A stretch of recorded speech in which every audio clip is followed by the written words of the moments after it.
J'ai partagé sur la page Patience Mvutu une capture d'écran que nombreux parmi vous n'avez pas compris. Le 22 septembre 2022, j'ai reçu un message de mon oncle parce que j'ai un de mes oncles qui est venu me confirmer inbox que Serge Tamba est effectivement mon oncle maternel. C'est-à-dire que la grand-mère de Serge Tamba et ma grand-mère sont du même village. Et je me dis, bon, on m'a confirmé cela, donc je vais commencer à l'appeler mon oncle. C'est mon oncle maternel.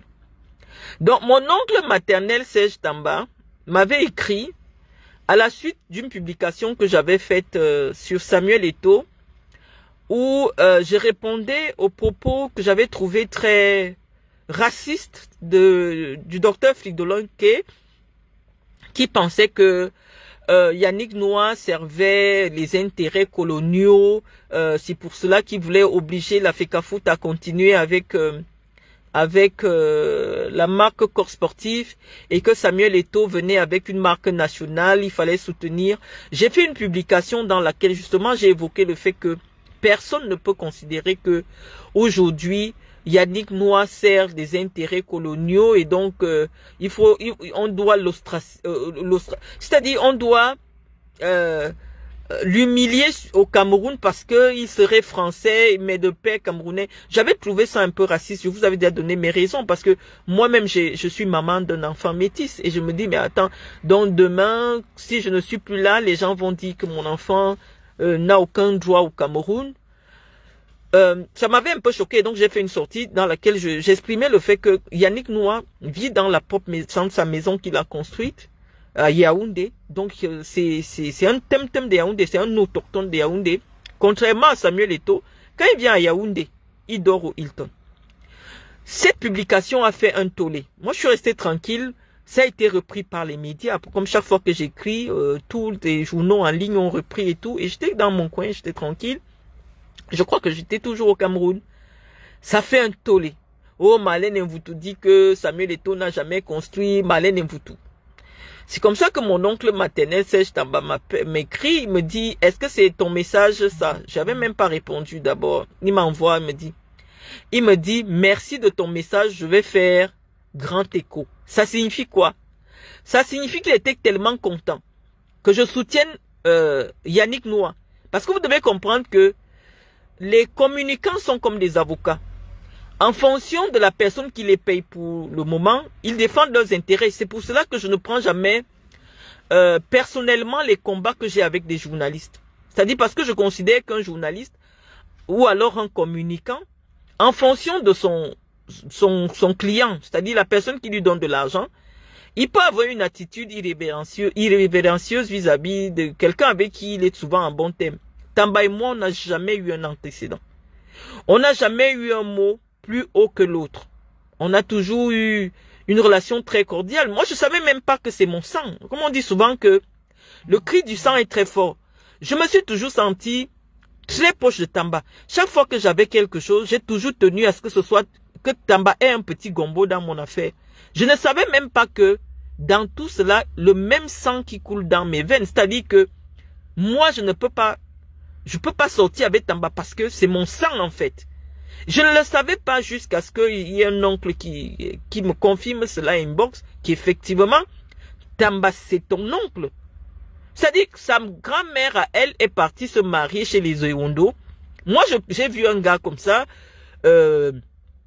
j'adorais son éloquence, je me dis malgré le handicap, il se bat pour vivre. Je ne savais même pas que nous sommes parentés. C'est comme ça que j'ai commencé à l'attirer, à lui donner des marchés, à lui donner un peu d'argent. Je me suis toujours occupé de Tamba, sans savoir que c'est mon sang qui criait c'est mon sang qui me faisait savoir que ce gars porte le même ADN que toi. Je l'ai toujours aidé sans savoir. Je vous dis qu'il y a un jour que un oncle est venu me confirmer qu'effectivement, Tamba est d'un Koulafende comme ma maman. Et non seulement de Koulafle, sa mère et sa grand-mère et ma grand-mère ont le même sang. Moi, je l'ai toujours aidé sans savoir que c'est le cri du sang qui me poussait, malgré le fait que j'étais emprisonné, que Tamba vienne me demander de l'argent et que je tienne à ce que, quitte à ce que moi je reste sans rien, je donne l'argent à Tamba parce que je voyais qu'il est handicapé. Je n'avais aucun problème avec Tamba. Tamba m'a écrit, il était content que j'allume Samuel Eto'o. Il faut que je vous explique. Parce que j'ai vu des gens venir dire, oui, mais à quel moment il dit qu'il te demande de clasher Samuel Eto'o. Moi, je ne parle pas avec les gens au téléphone. Tout le monde sait que je ne cause pas au téléphone. Et je ne suis jamais la première à contacter les gens. Tamba, quand il se présente, c'est parce que je n'ai même pas son numéro. Il m'écrit, Marlène, c'est Serge Tamba. Bonjour Marlène, c'est Serge Tamba. C'est ton message, il m'envoie le message. Je reste d'abord, je ne réponds pas. Je lui dis effectivement, c'est une réponse à Fridolin que par rapport à la sortie sur il vient me féliciter. Il dit qu'il va partager ça partout pour que les gens soient au courant.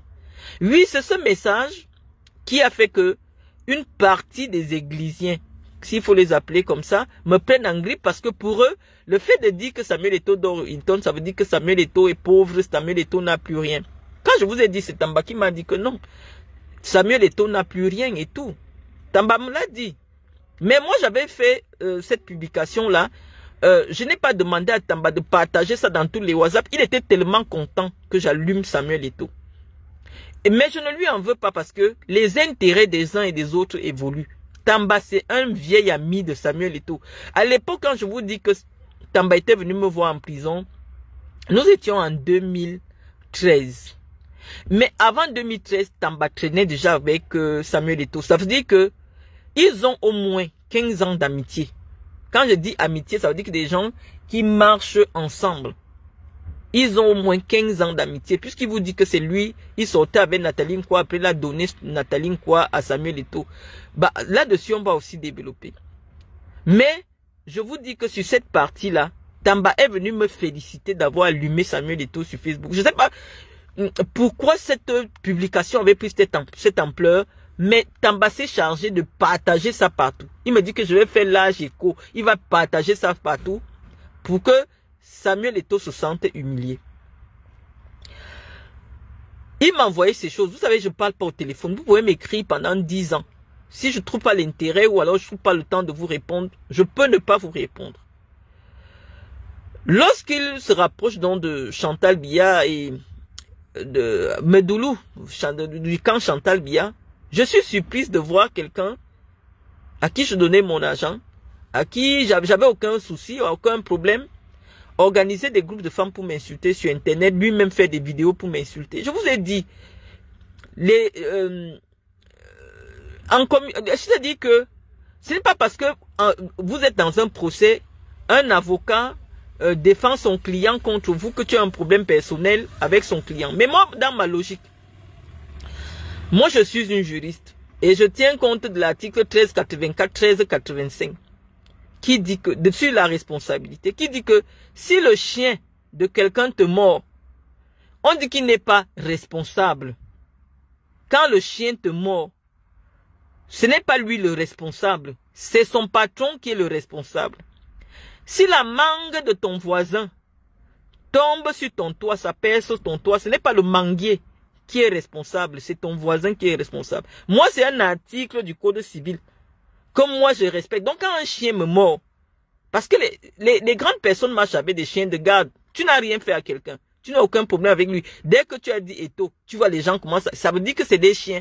C'est des gens qui n'ont pas une conscience propre. C'est des gens qui n'ont pas leur propre conviction, qui rient quand le chef rit, qui pleure quand le chef rit. Donc moi je continue, qui pleure quand le chef pleure. Donc je considère que c'est des animaux. Et donc, parce qu'ils ne sont pas indépendants spirituellement, ils ne sont pas indépendants financièrement et moralement, lorsque je suis attaqué par un animal que j'ai identifié sur Internet, je réponds à son patron.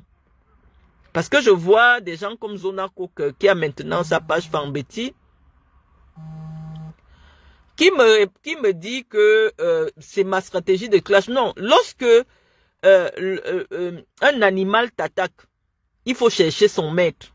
Parce qu'il n'y a qu'un animal qui peut commencer à attaquer quelqu'un qui ne lui a rien fait, avec qui il n'a pas d'antécédent. Non, c'est un animal. C'est un animal parce qu'il agit pour protéger son maître. Et donc, moi, je ne discute pas avec les animaux. quand un animal m'attaque, je pars voir son patron. Je réponds à son patron. Parce qu'il sait qu'à la fin, c'est à son patron. C'est avec son patron que moi j'ai des problèmes. Moi, je ne me suis pas un animal. Donc, quand Tamba vient m'attaquer, alors que je n'avais aucun problème avec lui, alors qu'il venait m'apprécier, je vais même vous dire pourquoi nous avons décidé à un moment donné de répondre à Samuel Eto'o sur la place publique. Vous vous souvenez qu'en 2022, j'ai été nommé responsable de la communication d'un mouvement franquiste au Cameroun. Et lorsque je développe ma stratégie de communication pour donner une image de rassembleuse, une image présidentielle à Franc-Biya, nous avions pensé que Samuel Eto'o faisait beaucoup de l'ombre à Franc-Biya, d'autant plus que j'avais échangé avec Dougali, qui est un de ses conseillers en communication, qui m'avait clairement fait part de leur ambition de faire de Samuel Eto'o un homme présidentiel qui pourrait éventuellement briguer à la présidence de la République au Cameroun. Et donc, moi, dans ma stratégie d'attaque, étant donné que j'étais responsable de la communication, j'avais pensé que il fallait fragiliser l'image très positive que Samuel Eto'o avait au moment où il prend la FECAFOOT. Donc, ce n'est pas un problème personnel avec Samuel Eto'o. C'est que nous sommes, lorsque je dois communiquer pour un client, je regarde la stratégie que je vais appliquer, et Samuel Eto'o, pour nous, pour conquérir l'opinion, était un problème. Et donc, c'est comme cela que je conçois une communication dans laquelle il faut abaisser l'image de Samuel Eto'o, parce que Samuel Eto'o, il était vraiment, dès que Franc-Biya va dans le nord, Samuel Eto'o va faire une sortie dans le nord. Il y avait un truc qui me dérangeait. Et donc, dans la conception de la communication que j'étais en train de mettre sur pied avec tous les communicants que j'avais réunis autour de moi, j'avais d'ailleurs contacté Serge Tamba qui m'avait dit que il soutient Franc-Biya, mais pour le moment il préfère rester en retrait. Donc c'est dans la continuité de cette mission que nous avions que Tamba me contacte, parce que ça nous fait du bien de fragiliser Samuel. Il faut comprendre, parce que lorsque nous venons nous exprimer, parce que vous avez accès à nous facilement, vous banalisez un peu ce que nous faisons. Non, nous sommes des communicants, il faut avoir du respect. Tamba, je peux dire ce que je veux sur lui, mais c'est un communicant. Je ne prends pas personnellement les attaques qu'il a contre moi. Je sais qu'il a un client actuellement qui estime que mes sorties font sensation en ce qui le concerne. Mes sorties ont de la crédibilité parce que premièrement, c'est le domaine dans lequel j'ai passé 17 ans. Et donc, il faut me fragiliser dans l'espace public. Et donc, je ne le prends pas personnellement, non, pas du tout. C'est un jeu, c'est une profession. Pareil aussi, je sais recevoir les coups, mais je sais aussi en donner. Donc, je sais que je suis conscient des coups que je donne souvent à mes adversaires et forcément, je m'attendrai à ce qu'il y ait des répliques.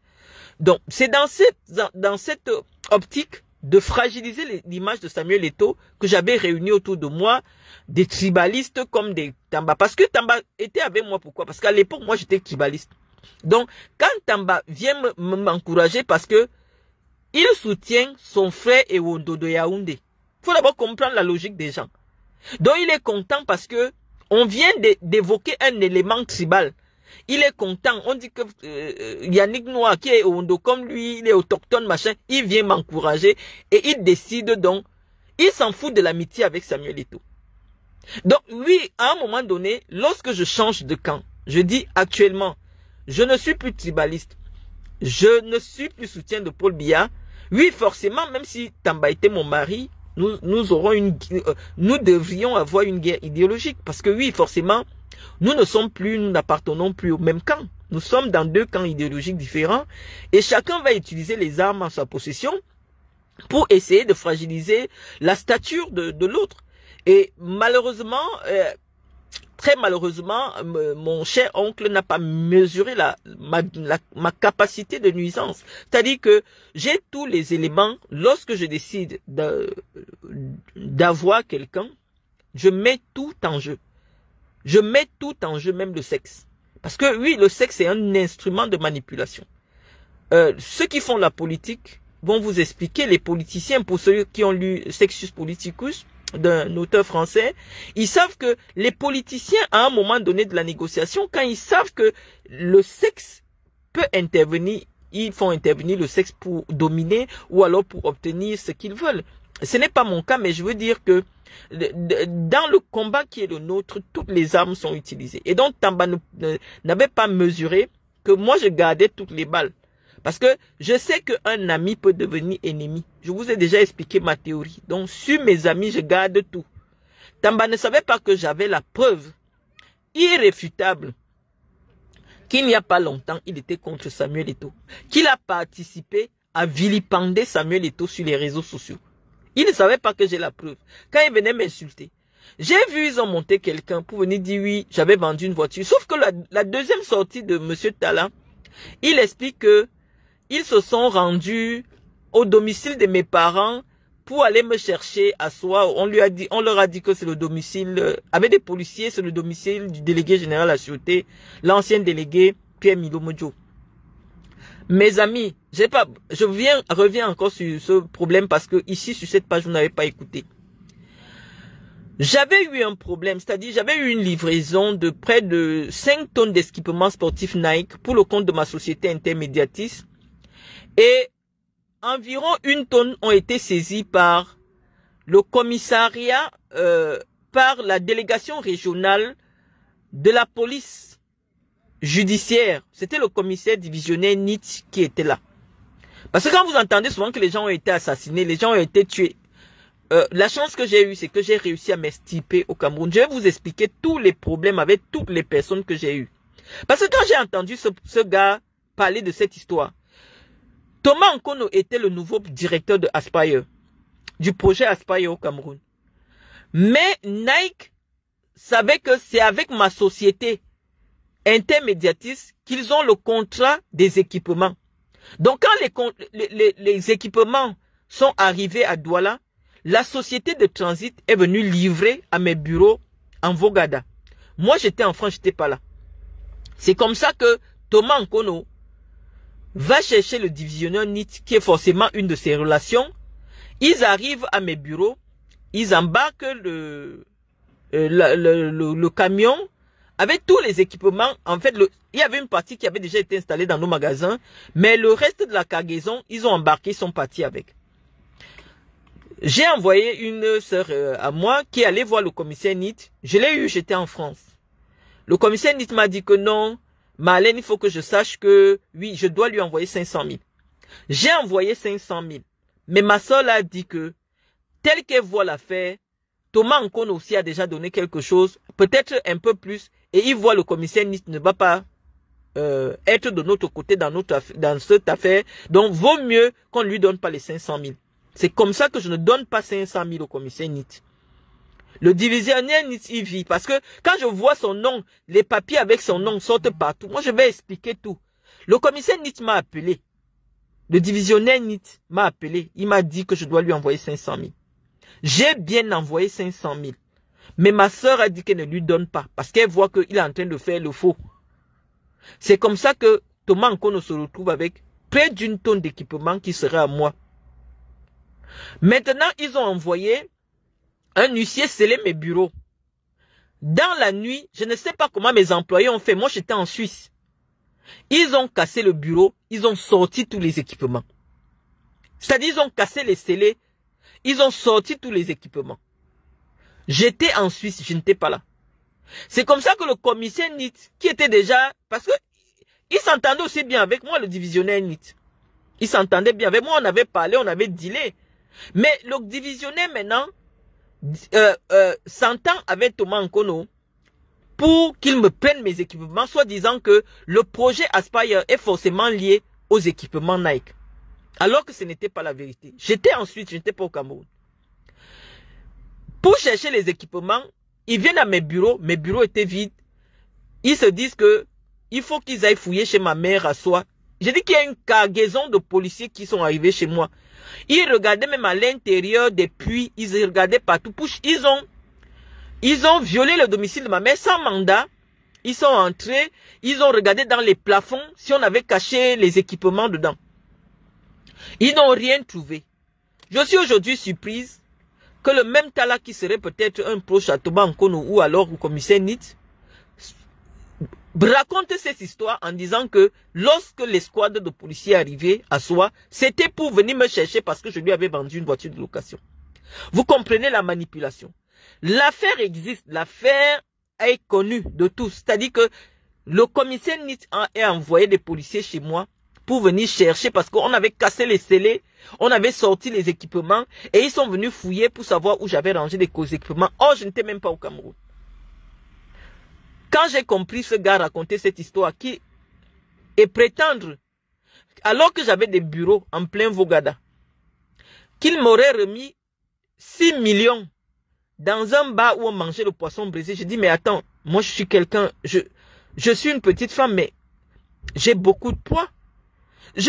Comment je peux aller m'asseoir dans un tourneau d'eau et je reçois 6 millions au marché central? Non, je te fais, mes bureaux sont en Vogada, quelque part là, tu viens à mon bureau. Je prends l'argent, je décharge l'argent. Comment je vais prendre l'argent dans un bar? Quand il a raconté ça, les amis, vous devez comprendre que c'est quelque chose de faux. Je suis quelqu'un qui se donne beaucoup de pesanteur, qui se donne beaucoup de respect. Je ne peux pas aller dans un tourneau d'eau, manger du poisson brisé. Non, je me prends trop au sérieux. Surtout en ce moment-là où je pensais que j'étais le centre du monde, je ne peux pas accepter. Même si c'est un homme qui me fait la cour et m'invite à manger le poisson brisé pour me donner 10 millions après, je ne peux pas accepter. Parce que malheureusement, il y va du prestige de mon image. Son histoire est complètement fausse. Il prend un autre problème que j'ai eu avec le commissaire NIT.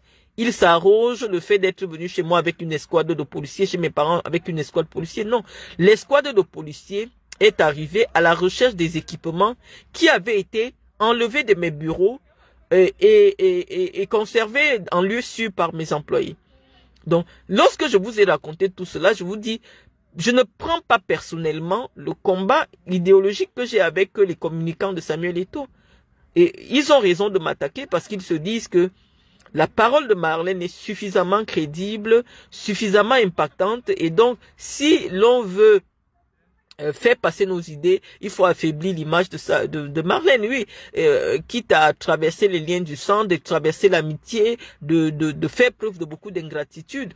Moi, je prends pas ça personnellement et je dis, c'est Dieu qui me révèle les visages de tout le monde. Ces gars, de la même manière qu'on leur donne de l'argent pour insulter des gens qui leur ont donné à manger, je l'avais déjà dit dans un précédent direct, Tamba que vous voyez là, si quelqu'un le prend dans un coin, il lui donne 10 millions, que va donner le poison à Samuel Eto'o? Il ne va pas exister.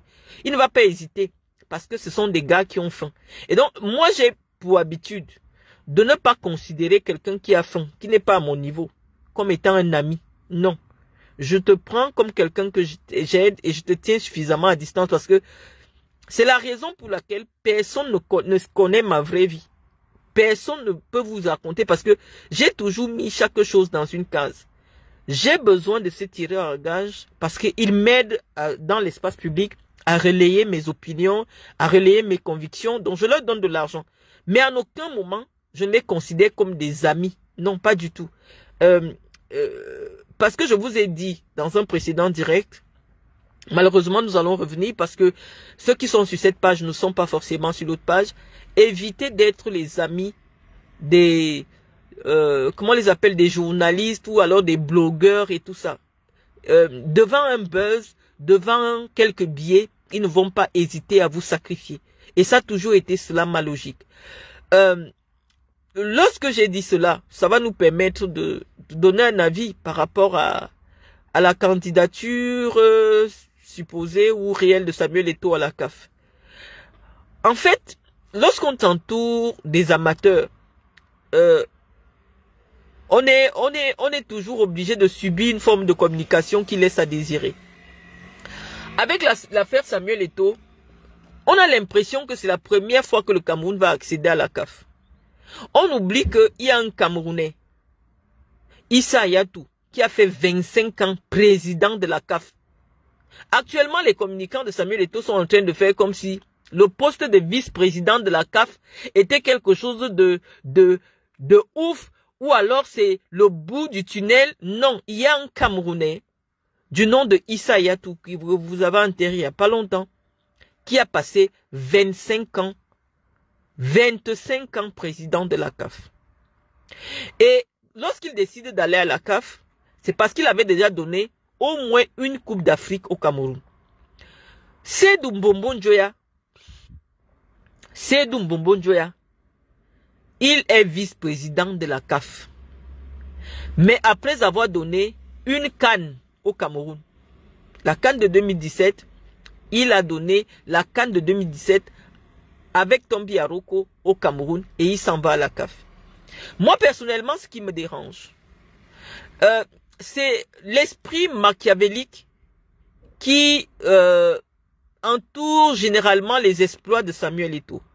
On oublie, moi je n'oublie pas le voice qui a fuité, dans lequel il disait que son ambition c'est de chasser Seydou Mbombo Njoya à la CAF, de le chasser à la FECAFOOT parce qu'ils ont eu quelques embrouilles. Je vais rappeler ici parce que c'est des histoires que je connais. Le père de Seydou Mbombo Njoya, vous savez, il a été un ancien ministre des Sports au Cameroun, a toujours considéré Samuel Eto'o comme son propre fils. A toujours considéré Samuel Eto'o. Et donc, Seydou Mbombo Njoya et Samuel Eto'o étaient comme des frères. Mais Samuel Eto'o, dans sa culture, dans sa façon de faire, est ce genre d'enfant qui a passé sa vie à envier ce que les gens possédaient. Je vais vous expliquer, on va faire de la psychologie à 2 balles. C'est-à-dire que Eto'o peut voir une belle femme. Tant qu'il ne voit pas son ami avec cette femme-là, il ne va pas la draguer. Il va venir, déjà qu'il ne drague pas les femmes. C'est quelqu'un, je ne sais pas, on va peut-être entrer dans sa psychologie un peu. Parce que oui, lorsque vous faites des études de droit en criminologie, on vous apprend à entrer dans le cerveau d'un homme criminel. On va entrer dans la psychologie. C'est-à-dire, c'est quelqu'un qui n'est attiré que par ce que quelqu'un d'autre, parce qu'il a un esprit de convoitise très élevé. Une chose ne lui plaît pas tant qu'elle n'appartient pas à quelqu'un d'autre. Donc c'est l'esprit qui est derrière sa démarche à la CAF qui nous gêne un tout petit peu. Il va venir à la CAF, pas pour faire porter le nom du Cameroun, pas pour l'honneur du Cameroun, non. Il vient à la CAF parce qu'il veut chasser Seydou. Et nous, ce type de projet, nous ne nous sentons pas solidaires de telles démarches. C'est pour ça que ça ne nous fait ni chaud ni froid qu'il devienne même président de la CAF si la seule ambition, c'est d'aller chasser quelqu'un dont le père en mourant savait qu'il a laissé un frère qui va l'aider à être dans le football.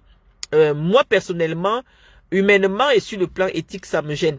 Quand on sait, puisqu'on a écouté le voice de Samuel Eto'o, sa seule ambition à la CAF, c'est pas pour aller améliorer ou changer des choses, non, pas du tout, comme on va revenir sur les arguments qui sont présentés par ses communicants, mais il y a d'abord une revanche personnelle. Donc imaginez-vous, il arrive toujours quelque part avec une ambiance de règlement de compte, pareil comme il a fait la FECAFOOT. Comme les gens de la FECAFOOT l'avaient suspendu pendant 16 matchs, il vient à la FECAFOOT pour se venger des gens de la FECAFOOT.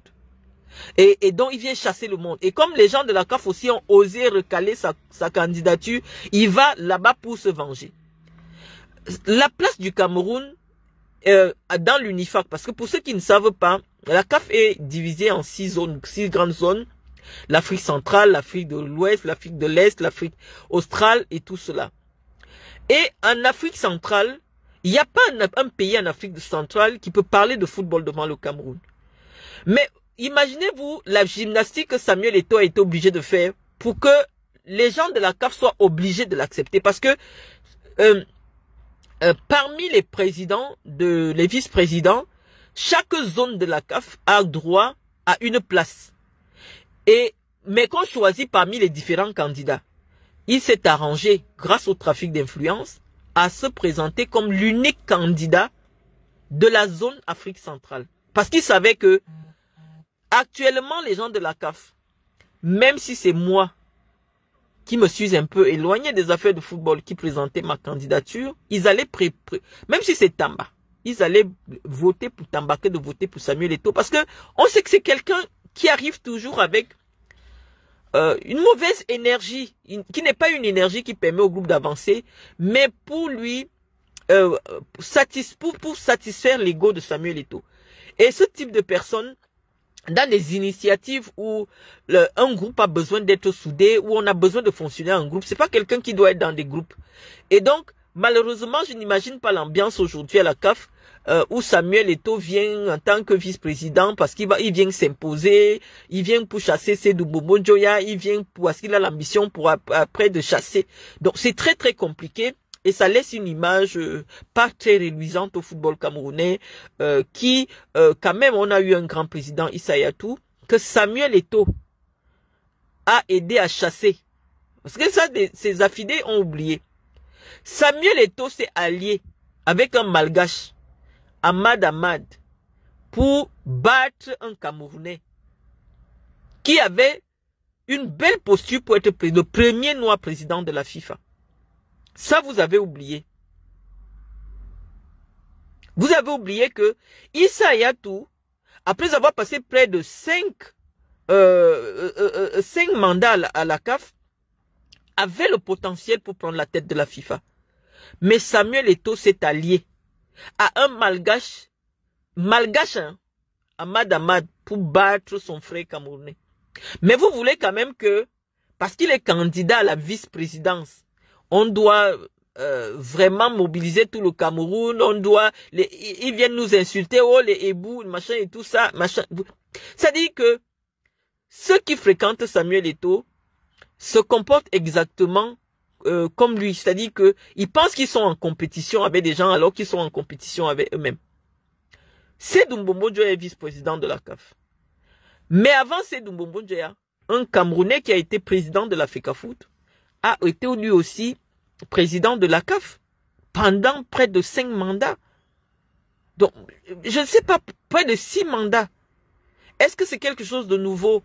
Qu'est-ce que ça va apporter? J'ai lu quelque part que la seule ambition qu'il a pour le football africain, c'est de faire en sorte que la CAN se joue tous les 4 ans. Je me dis, bon voilà, malheureusement notre frère, il réfléchit pas beaucoup puisqu'il n'a pas fait grand chose à la FECAFOOT. Il n'a fait que détruire les acquis de la FECAFOOT. Mais est-ce qu'il n'a pas imaginé en tant soit peu que l'organisation de la Coupe d'Afrique dans un continent qui compte 54 pays participe au développement, à l'émulation, parce qu'il y a au développement des infrastructures sportives dans ces pays qui devraient accueillir la CAN, mais aussi à participer à la vitalité même de ce sport dans le continent. Les autres pays peuvent se prendre le luxe d'organiser la Coupe d'Europe tous les 4 ans. Pourquoi? Parce que ils ont la Champions League, ils ont des championnats très puissants qui sont sponsorisés. Mais on entend parler du football en Afrique que lorsqu'il y a la CAN. Donc oui, la périodicité actuelle de la CAF, de la CAN, moi, elle me semble meilleure, d'autant plus que si tous les pays africains doivent organiser la CAN tous les 4 ans, imaginez-vous, en 20 ans, vous n'avez que 5 pays qui organisent. L'Europe n'a pas le même nombre de pays que l'Afrique. 58 pays. Ça veut dire qu'il faut combien d'années pour faire le tour? Je sais qu'il n'a pas pensé à tout cela, au-delà du fait que pour les démocraties fragiles, parce que lorsqu'on parle de football, il faut aussi réfléchir sur l'aspect sociopolitique. Les coupes d'Afrique dans des pays, oui, dans des démocraties fragiles comme celle qui est en Afrique, participent à la cohésion de la nation. Lorsqu'une nation accueille la CAN, c'est l'occasion pour cette nation de s'unir pour un but. Et donc on a vu que la CAN participait à créer une solidarité dans les pays, à créer une stabilité politique dans les pays. Parce que vous allez remarquer que lorsque Paul Biya décide d'organiser la CAN, tout le monde, que ce soit les opposants, que ce soit les opposants au régime, tout le monde était d'accord avec lui que le Cameroun devait accueillir la CAN. Et donc pendant longtemps, pendant la période de la phase de la préparation de la CAN, on a dit donnons la chance à Paul Biya d'organiser au moins une CAN avant de partir. Donc c'est un atout politique pour les politiciens de pouvoir organiser ce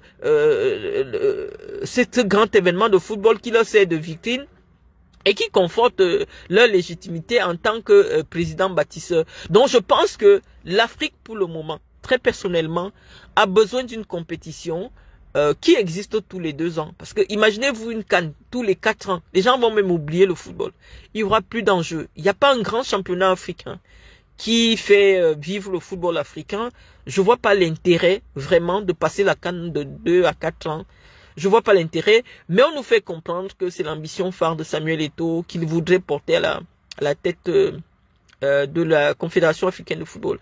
Mais lorsqu'on voit l'état dans lequel Samuel Eto'o a mis la FECAFOOT, très sincèrement, on n'a pas envie qu'il arrive à la tête de la CAF un jour. Parce que malheureusement, parce qu'il a oublié son histoire. Le football en Afrique, au-delà de l'aspect social, comme je vous ai dit, l'aspect politique, je l'ai évoqué tantôt, participe quand même à créer la paix en Afrique, la solidarité entre les peuples. Et confier ce sport, qui est le ciment de notre unité en Afrique, à quelqu'un qui a un esprit immature, ce sera faire preuve d'irresponsabilité. C'est la raison pour laquelle, oui, obligatoirement, puisqu'il s'est arrangé pour qu'il n'y ait pas d'autres candidats de l'UNIFAC, il va peut-être être, il sera vice-président de la CAF, mais pour apporter quoi? On ne l'a pas entendu. On ne l'a jamais entendu. Sur la seule ambition, c'est de concurrencer les Blancs. Non. Le football crée des ponts là où les gens essayent de mettre des murs. Le football ne sera jamais un instrument de compétition malsaine, de rivalité raciste. Le football restera et sera toujours un trait d'union entre un sport et notre culture, sera toujours une vitrine entre nos aspirations, pour nos aspirations les plus profondes. Donc, lorsque je vous ai dit cela, je vais peut-être lire vos commentaires parce que lorsqu'on est dans la réflexion, malheureusement, on ne peut pas vous lire au même moment. Donc, je vous ai dit ce que je pensais très exactement du projet quasi machiavélique de Samuel Eto'o. Je pense, à mon avis, que Samuel Eto'o a besoin d'un peu d'altruisme. À plus de 40 ans, on n'est plus un gamin. Et je pense que Samuel Eto'o aurait milité quand même à porter Ekosséline, qui est une femme, malheureusement, oui, elle a ses limites, mais qui a passé beaucoup d'années dans le football, et à plus de 70 ans, elle devrait avoir une place honorifique à la CAF pour présider à la commission du football féminin africain. Je pense que Samuel Eto'o, étant jeune, pouvait permettre à Ekosséline de monter à la CAF et de présider à la commission du football féminin. Je pense que ce serait une très belle image, surtout que nous sommes au mois de mars, donc nous défendons aussi nos acquis en tant que femmes. Je pense que Samuel Eto'o aurait eu l'intelligence de se mettre un pas en retrait puisqu'il a toute sa vie devant lui et de positionner une femme. C'est quand même la première femme du Cameroun à être première vice-présidente de la FECAFOOT, de la positionner pour qu'elle puisse entrer au comité exécutif de la CAF et de prendre la tête de la commission du football féminin africain. Je pense que ça aurait été bien et on aurait applaudi, hein, parce que on attend toujours que Samuel Eto'o pense à quelqu'un d'autre qu'à lui. Il est égocentré, c'est-à-dire il ne pense qu'à lui, ce n'est que lui. Moi, je n'ai jamais vu quelqu'un marcher avec Eto'o devenir quelque chose.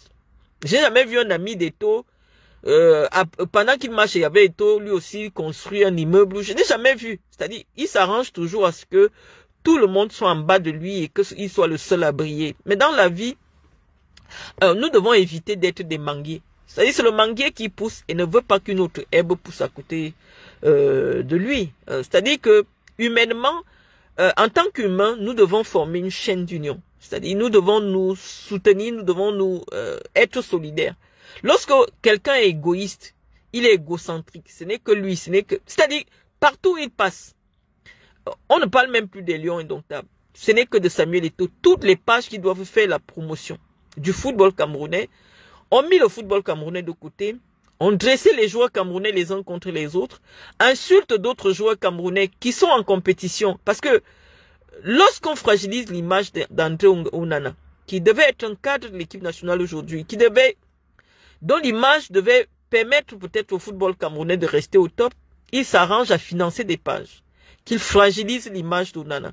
On voit des Camerounais qui prient pour qu'Onana perde des matchs. Vous comprenez que son esprit est malsain. Je sais pas, c'est pas quelque chose de positif. Mais tout le monde ne peut pas travailler à la gloire d'une seule personne. C'est-à-dire que même Biya, qui est président, il s'arrange à ce qu'il y ait des gens comme Ayan Luc qui existent. Il y a des gens comme Kaba Yege qui existent. Depuis des années, sont là, les Laurent et So qui existent. Autour de Samuel Eto'o, il n'y a personne. Déjà, il change ses proches comme on change des mouchoirs après usage. Oui, toi je te veux plus, toi je te prends, toi je te veux plus, toi je te prends. Et c'est pour ça qu'il ne soit pas surpris qu'un jour il mange le tobassi. Parce que oui, un individu qui ne dit pas que bon voilà, je suis au niveau 10, je vais quand même permettre aux gens qui sont autour de moi d'arriver au niveau 5. Moi je trouve que c'est pas intéressant.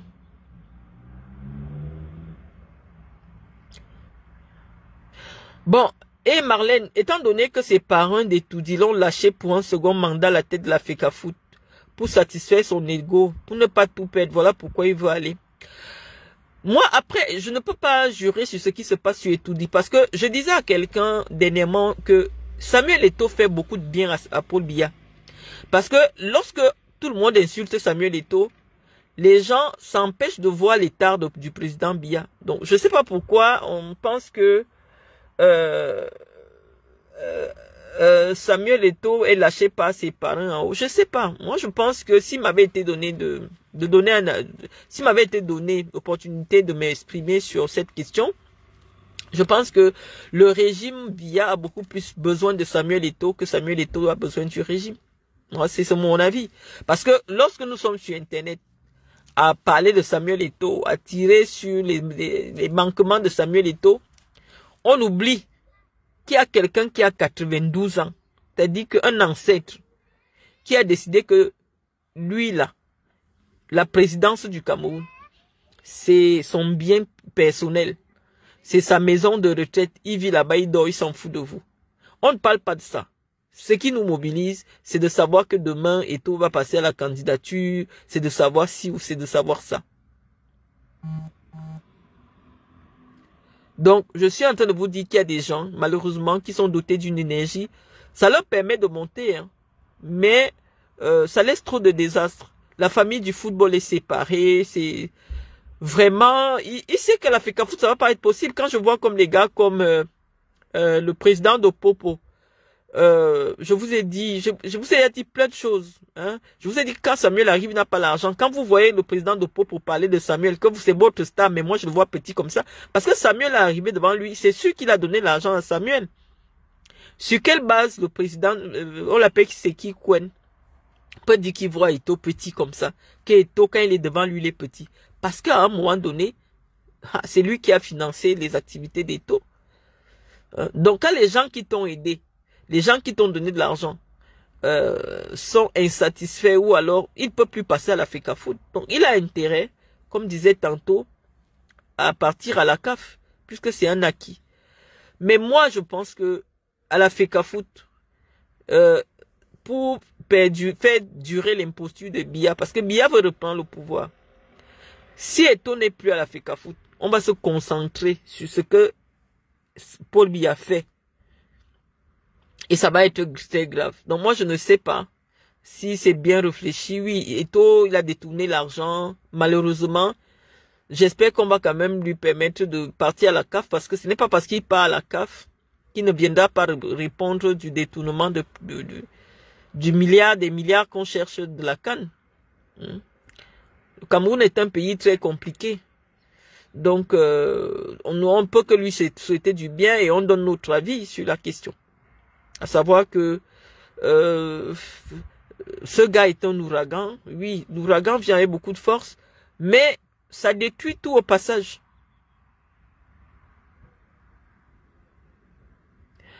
Bon, Christian Moussima, tu vois Eto'o petit comme ça et vous parlez de lui, j'ai l'impression que c'est l'aigreur. Oui, c'est votre mot. C'est-à-dire que lorsque vous ne savez pas qu'il y a une différence entre l'instinct et la raison, vous êtes des gens qui fonctionnent à l'instinct. C'est-à-dire l'instinct grégaire. On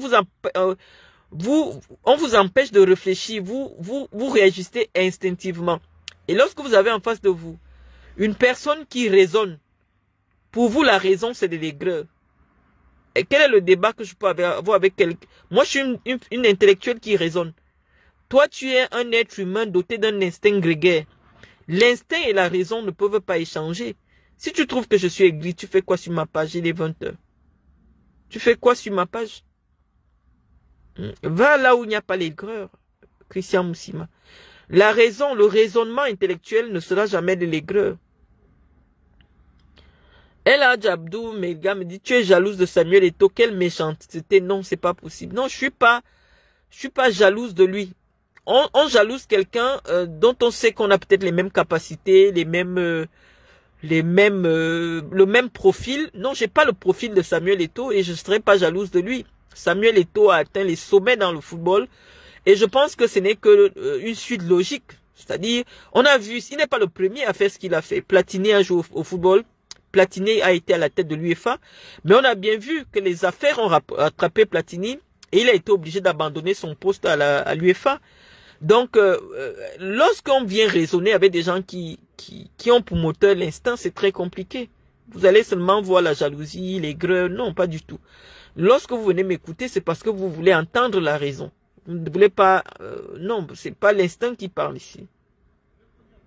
On a vu Platini arriver à la tête de l'UEFA. On a vu même Sepp Blatter, président de la FIFA, qui a été débarqué à cause des affaires. Donc, rien ne vous garantit, lorsqu'il y a des affaires qui vous suivent, même si vous êtes déjà à la FIFA là-bas, on vient vous enlever de là. Sepp Blatter, c'est une affaire de corruption avec le Qatar et tout ça qui a fait partie de Sepp Blatter. On a vu le FBI venir faire des enquêtes au sein de la FIFA. C'était une grande première. Donc, je vous assure que rien n'est garanti, voilà, ce n'est pas nouveau, c'est la place que notre pays doit avoir dans le football, ce n'est pas la place de Samuel Eto'o, mais c'est la place qui revient de droit à une nation qui a permis à l'Afrique d'avoir 5 places à la Coupe du Monde. Notre pays est le pays qui a permis à l'Afrique d'avoir 5 places à la Coupe du Monde et donc n'importe quel représentant du Cameroun a le droit de présider à la destinée de la CAF. Parce que notre pays a porté cette confédération au plus haut niveau. Premièrement avec un de nos concitoyens qui a été président de la CAF pendant plus de 25 ans. Je pense le meilleur président que la CAF n'ait jamais connu. Nous avons une équipe nationale qui a 5 coupes d'Afrique. Je crois qu'il est qui a été la première à accéder au quart de finale d'une Coupe du Monde. Et qui a permis à l'Afrique d'avoir 5 places. C'est pas n'importe quel pays. Donc, Samuel Eto'o vient seulement jouir du travail que ses prédécesseurs, c'est-à-dire de notre riche histoire footballistique. Et ceux qui ont écrit cette histoire sont humbles et c'est pour cela que nous lui demandons de s'inspirer d'un garçon d'un papa, comme Roger Mila. C'est grâce à Roger Mila que le Cameroun accède au quart de finale qui va permettre à l'Afrique d'avoir 5 places à la Coupe du Monde. Mais Roger Mila est d'une humilité légendaire. Mais ce sont eux qui ont écrit l'histoire du football camerounais. Samuel Eto'o a joué pour les Blancs. On ne lui connaît pas. Lui, il a joué un peu en Europe. On l'a vu. Il a gagné beaucoup d'argent. C'est pour lui et pour la famille. Mais le football camerounais, c'est les Thomas Nkono. Le football camerounais, c'est les Roger Mila. C'est eux qui ont écrit en lettres d'or l'histoire du football camerounais au Panthéon en Afrique. Donc, et ces personnes sont humbles, pas parce qu'elles ne peuvent pas faire ce que Samuel Eto'o fait, c'est parce qu'elles estiment simplement que à chaque époque son idole. Eto'o a été l'idole, notre idole, nous qui regardions le football dans les années 2000 à 2015, 2020. Mais lui, il empêche que des André Onana soient aussi des idoles d'une autre génération. Les boules disent souvent que si c'est Motom, c'est-à-dire que ça ne doit, après lui, il ne doit plus avoir une autre star de football au Cameroun. C'est ça qu'on dit que c'est pas bien. Donc, mes chers amis, je vous remercie. Vous voyez, je peux pas rester gelé d'avoir écouté cette communication. C'est l'essentiel de ce que nous avions à dire. Je peux pas lire tous vos messages. Je prendrai peut-être le soin de lire. S'il y a d'autres directs qu'on peut faire,